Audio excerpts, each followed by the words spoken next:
যাচ্ছি একটু কাঁচা সবজি নিতে। বাইরে না আসলে বুঝতাম না যে বাইরে আজকে এতটা গরম পড়েছে। হ্যালো ব্রিয়ন, আসসালামু আলাইকুম। সবাই কেমন আছেন? আলহামদুলিল্লাহ, আমরাও ভালো আছি। তো এই যে বাইরে সবজি নিতে আসলাম। সবসময় বর্ণর বাবাই সবজি নেয়, আমি রমজানের পরে সবজি নিতে তেমন আসিনি। তো আজকে আসলাম, একদমই কোনো কিছু নেই, বিশেষ করে কাঁচামরিচটা শেষ হয়ে গেছে, এজন্যই আসা।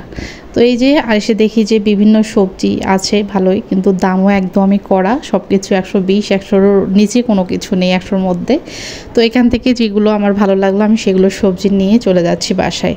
আর এই সবজি নিতে এসে এতটা গরম লাগছে আমার যে কি বলবো, মানে বাসার ভিতরে কিন্তু এতটা গরম নাই। আমরা যেহেতু 3 তলায় থাকি, তো বাইরে যেদিন অনেক তাপমাত্রা বেশি থাকে সেদিন মানে রুমে আমাদের তাপমাত্রাটা স্বাভাবিক থাকে, ঠান্ডাই থাকে আর কি। আর দেখবেন বাইরে যেদিন হালকা ঠান্ডা ঠান্ডা আবহাওয়া, সেদিন রুমের ভিতরে মনে হয় যে গরম। তো যাই হোক, এদিকে আমি সবজি নিয়ে আসলাম, আর নিয়ে আসলাম পাট শাক। পাট শাক হচ্ছে 2 রকমের হয়ে থাকে, তো একটা তিতা আর একটা তিতা ছাড়া। তো আমি এখানে তিতা ছাড়া শাক মানে পাট শাকটা নিয়ে নিলাম। পাট শাকটা আমার আগে এত ভালো লাগতো না, ইদানিং এত মজা লাগে যে কি বলবো। তো যাই হোক, পাট শাক নিয়ে এসেছি। আর হচ্ছে এখানে ডিম দিয়ে সজনে ডাঁটা দিয়ে আলুর ডাল রান্না করব। তো ডিমগুলো আমি এই যে কেটে কেটে নিয়েছি, এখানে 5টা ডিম। তো কেটে নেওয়ার কারণ হচ্ছে ওরা হচ্ছে গোটা ডিম খেতে চায় না, মানে মাঝে কোনো কিছু যায় না জন্য নাকি ওদের কাছে ফেসে লাগে। এই জন্য আমি যখনই ডিম রান্না করি তখনই আমি ডিমগুলো মাছ বরাবর কেটে নিই। কেটে নিয়ে ভেজে এইভাবে রান্না করলে ওরা ভালোভাবে খেতে পারে। সজনে ডাঁটা দিয়ে আলুর ডালটা কিন্তু আমার একদমই অনেক পছন্দের, আমার এলাকার সবাই এটা অনেক পছন্দ করে। আর আমার মনে হয় যে সজনে ডাঁটার মূল যে একটা টেস্ট আছে, এটা আলুর ডাল দিয়ে রান্না করলেই বোঝা যায়। এদিকে পাট শাকটা রান্না হয়েছে, আমি বেশি করে পেঁয়াজ কুচি এবং রসুন কুচি দিয়ে এটা তেলে দিয়ে দিয়েছি। দেখুন কত সুন্দর কালার এসেছে।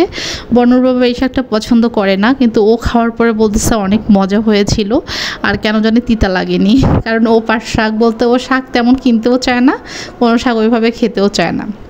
তো যাই হোক, আবার রান্না করলে খায়, আবার না খাওয়াও না। এদিকে মাছ ভুনা করতেছি। আমার ছেলে এবং বরের অনেক পছন্দের মাছ এটা, পাঙ্গাস।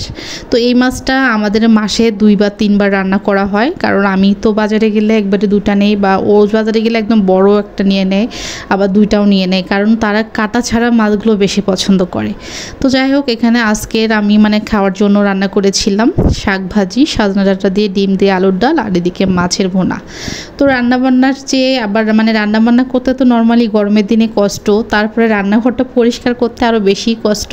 তো যাক, এত কিছু আপনাদের সঙ্গে শেয়ার করব না, সিম্পল টুকটাক যা করি সেটুকু শেয়ার করতেছি। তো রান্নাঘর পরিষ্কার করে একদমই অবস্থা খারাপ। সব কিছু পরিষ্কার প্রতিদিন না করলে যে অনেক সময় আছে রান্নাঘরে তেলাপোকা হয়ে যায় বা আটা আটা চিটচিটা হয়, এটা আমার কাছে ভালো লাগে না। এই জন্য রান্নার পরে সঙ্গে সঙ্গে আমি রান্নাঘরটা পরিষ্কার করি। এদিকে রুমে আসলাম, রুমে আসার পরে দেখি যে এই দিকটাতে অনেক রোদ উঠেছে, যেহেতু নিচে 3 শেডের জন্য কিন্তু মনে হচ্ছে তাপটা একটু বেড়ে গেছে।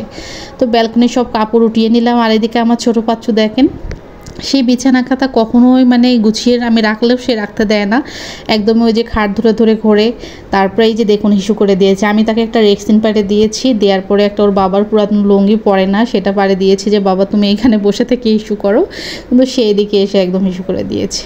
তো যাই হোক, দুপুরে খাওয়া দাওয়া শেষ। খাওয়া দাওয়ার পরে এই যে অনেক কিছু তো মানে কাজকর্ম করলাম, সেগুলো আর নাই শেয়ার করি। এদিকে হচ্ছে চা খাবো। তো চা খাওয়ার জন্য এখানে কনডেক্স মিল দিয়ে চা বানাবো। কনডেক্স মিল দিয়ে চা বানাইলে মানে দোকানের যে চা কিনতে পাওয়া যায় সেটার মতো কিন্তু মজা লাগে। তো এখানে 3 জনের জন্য 3 কাপ নিচ্ছি। গরমের যেহেতু অনেক গরম, আমি চাটা এখন ইদানিং কম খাচ্ছি, কারণ শীতের দিনে বেশি চা খাওয়া পড়ে।